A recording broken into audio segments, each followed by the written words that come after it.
For one moment in December 1999, NASA had every reason to believe it was about to double its Mars success rate in a single year.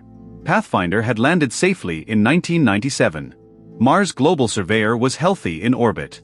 Now Mars Polar Lander was seconds from touching down near the South Pole, carrying instruments built to dig into ice nobody had ever sampled. Engineers in the room were already planning the champagne. And then, at the exact altitude where the legs should have caught it, the spacecraft simply went silent. 2 years earlier, Pathfinder had proven Mars landings could work on a shoestring budget, bouncing onto the surface in airbags and sending back photos that made front pages worldwide. That success rewired how NASA thought about risk. $165 million. That was the price tag on Polar Lander, roughly a third of what earlier Mars missions had cost, built fast under a philosophy NASA called faster, better, cheaper. The science waiting at the bottom was real, not routine. No spacecraft had ever dug into Martian polar ice, the kind that might hold clues about water, climate, maybe even the planet's buried history. The descent plan itself was not reckless improvisation. It was a sequence rehearsed in simulations for years: parachute deployment, heat shield separation, radar altitude checks, then a final power descent on 12 small thrusters easing the lander down like a controlled fall. Every stage had a backup. Every backup had been tested. This was not a gamble. We do not launch anything until we can look each other in the eye and say it will work. And Polar Lander passed every review we put in front of it. On paper, it was ready. That confidence rested on one small, unglamorous mechanism, easy to overlook next to the parachutes and rockets: 3 landing legs, each fitted with a sensor built to do exactly one job. Detect the exact instant the foot touches Martian soil, then tell the engines to cut off before the spacecraft crushes itself under its own thrust. Simple. Essential. Tested, or so everyone believed. But one of those 3 sensors was carrying a flaw nobody had caught, not in years of design reviews, not in any test flight. And it was set to trigger at exactly the wrong moment, 40 meters above the ground. Here is the mechanism nobody questioned.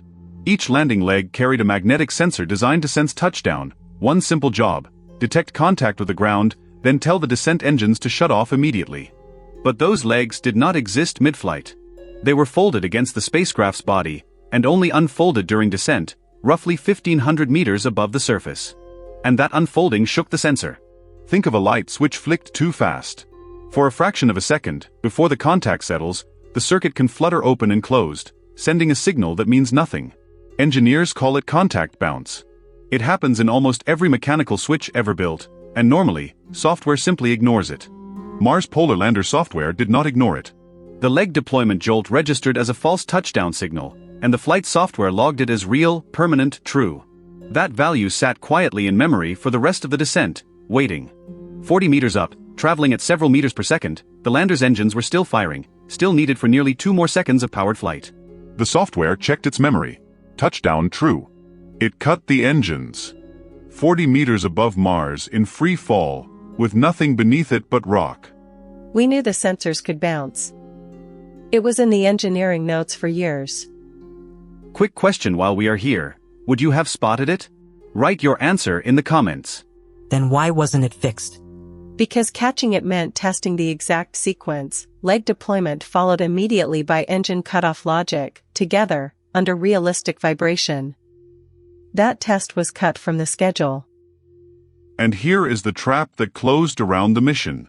The accelerated timeline that made the budget work was the same timeline that eliminated the one integrated test built to catch this exact failure. By the time anyone might have flagged it, there was no schedule left to rerun that test, and no money to build a new one. The gap wasn't just missed. It was structurally impossible to close. The truth surfaced only after the fact, buried in a Lockheed Martin failure report from 2000, one paragraph identifying a single unverified line tucked inside the flight software's touchdown logic. NASA spent months trying to understand what happened. And the answer they found was worse than any broken part could ever be. The spacecraft had done exactly what it was told. NASA's official response came fast.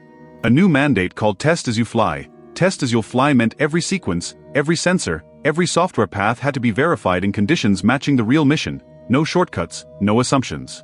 Independent review boards followed, teams with no stake in the launch schedule, whose only job was to ask the question nobody inside a rushed program wants to hear.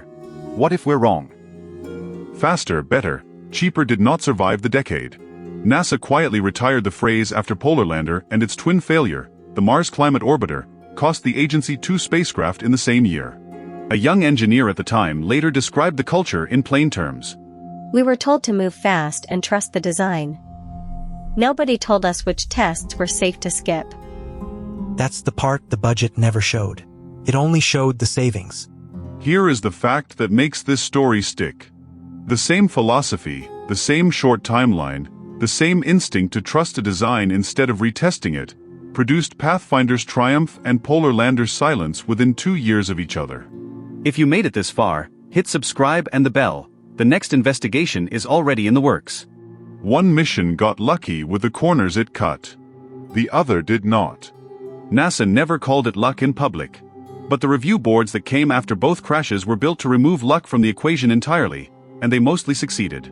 25 years later, Mars still keeps records nobody expected to break, and one of them involves a spacecraft that shouldn't still be talking to us at all.